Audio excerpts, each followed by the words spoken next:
What is going on, guys? These are 5 reasons you are not recovering from anxiety. Smash that like button down below if you're ready to kick anxiety in the butt. Leave me a comment throughout this video and let me know if you fall under any of these 5 categories. All right? I have a suspicion some of you are going to fall under all of them. Guys, this might be one of the most important videos you watch from me, especially if you do not see any light at the end of the tunnel. You're struggling with anxiety recovery itself. Let's get into this, guys. Be sure to watch all the way to the end because I got a lot of great stuff for you today. The first one, you are not being proactive. Being proactive is actively seeking out knowledge and ways to improve your life. You need to be looking for guided meditation. You need to be looking for a spot in your house to do your meditation. You need to be looking for a journal at the store, whether it's a notebook or looking for a journal online that's more laid out and more professional. You need to be subscribing to channels like mine and seeing how they dealt with their anxiety. You need to learn how anxiety works so you can recover from it. There's a lot of science behind it. Okay? You need to be proactive. You need to be actively seeking ways to recover. Often when I talk to people, they are sitting ducks. I'll ask them, well, what are you doing? What are you doing about your anxiety? You know, how are you being proactive? Well, I'm taking medication. If that's the only thing that you're doing, and you're waiting on something to happen, guys, it's not gonna happen. I'm just gonna be completely honest with you.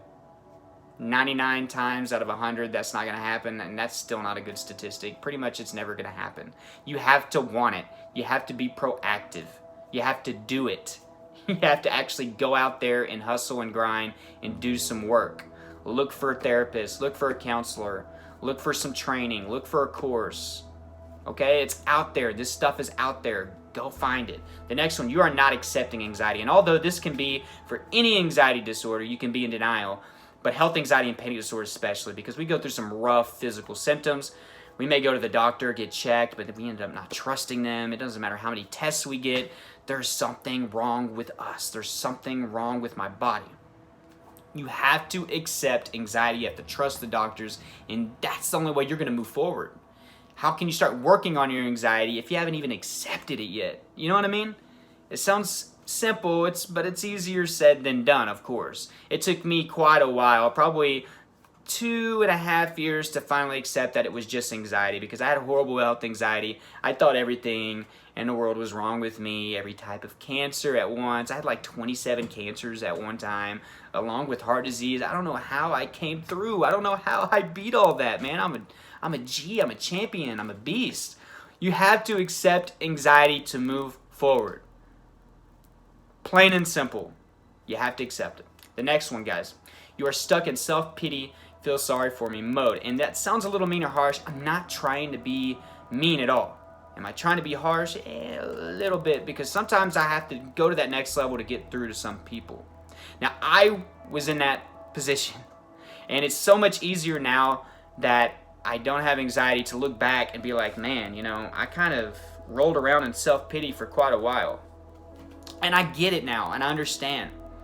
It's like I wanted somebody to feel sorry for me, so they talk to me and keep reassuring me over and over, although that wasn't enough, you know, because I hadn't really accepted anxiety. I wanted the attention. That was the only time I felt good. So I would talk to my friends, or I'd I would always call my mom. Okay, I always wanted her to feel bad for me.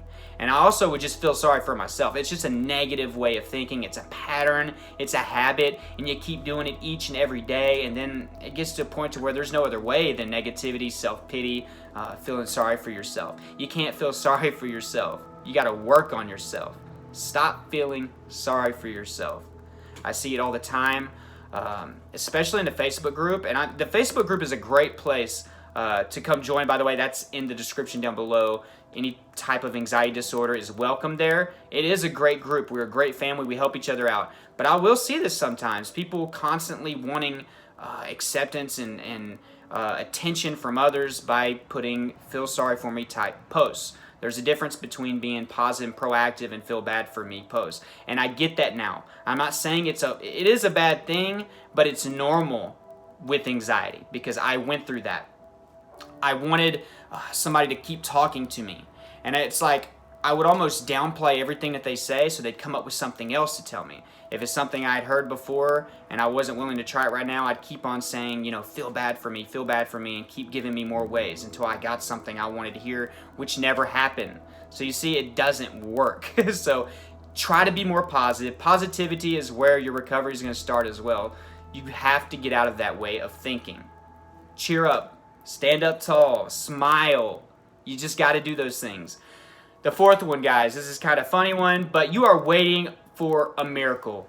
You are thinking that, you know, even though you're not being proactive, you're not doing anything about your anxiety, tomorrow is the day. Tomorrow's the day. Tomorrow, I'm magically not going to have panic disorder. I'm not going to have any panic attacks. I don't know why, but I think just something magically is going to happen. And somebody else that might fall in this category would be the people that look for quick fix pills or medicine.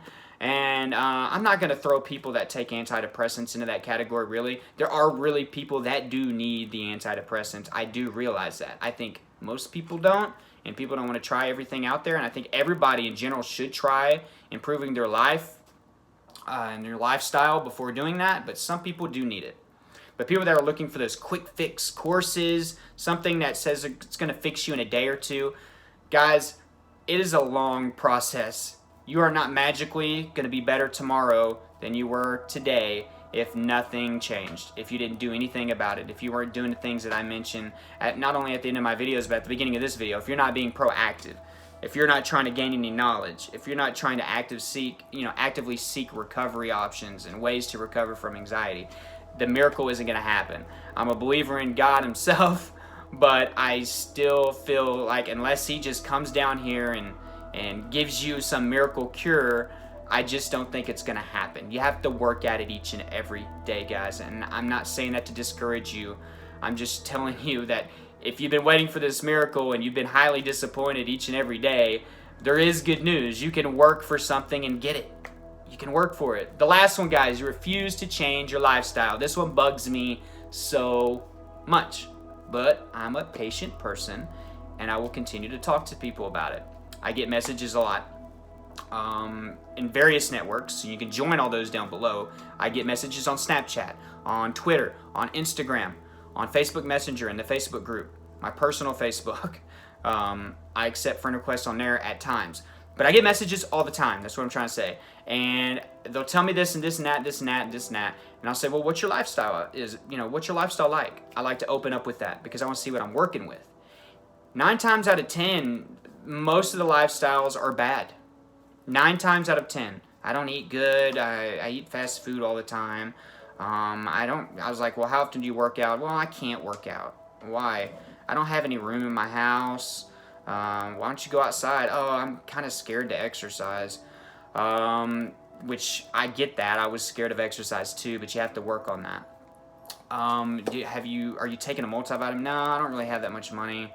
What are you doing in your free time? I watch a lot of TV. Are you drinking? Yeah, I drink pretty much every day. I'm trying to stop right now. What else? I mean, you smoke?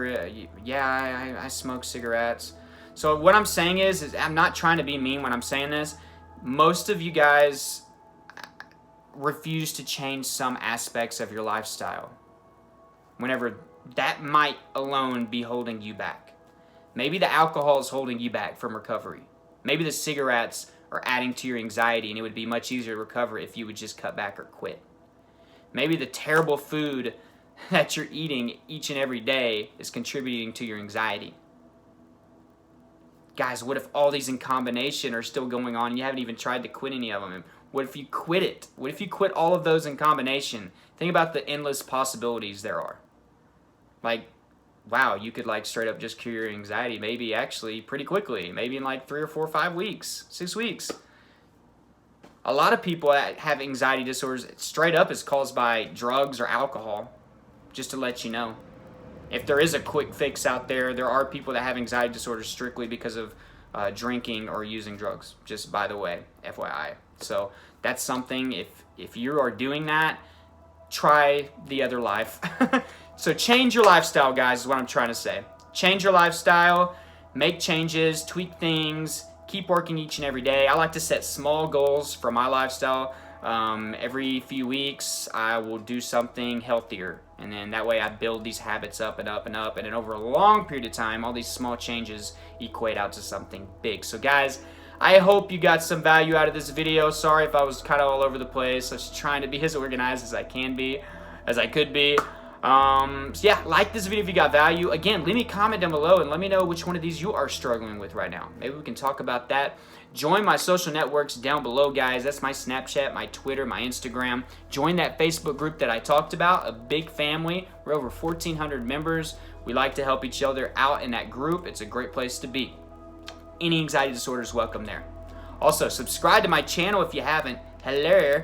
And hit that notification bell, which is very, very important, so you get updates when I put my videos out. Guys, Patreon's down there. It supports my channel. It helps me get things like this background. I need to get a mic soon. There's just things that I would love to get for this channel, and a good way of supporting me is through Patreon. So my Patreon link's down there. It's $1 to get in, and you get a ton of different rewards. So at least go check it out and think about maybe joining in the future if you ain't able to do it today. Okay? Thank you so much for that. Let's see. I'm trying to figure out. Anxiety disorder is down below. It has a ton of resources, books, workbooks, things like that on panic disorder, health anxiety, any type of anxiety disorder. All of that is down in the description below, along with some other resources. There's a journal, meditation journal down below. Be sure to check that out. I'm going to have a video up here somewhere about that. Check that video out. Meditation is really important for improving your anxiety, okay? It'll help you find out those root causes. I suggest 15 to 30 minutes of that like every single day. Early in the morning and in the evening. That's whenever you are closest to your subconscious. You can have the biggest impact on it. So thank you so much for watching, guys. Stay tuned.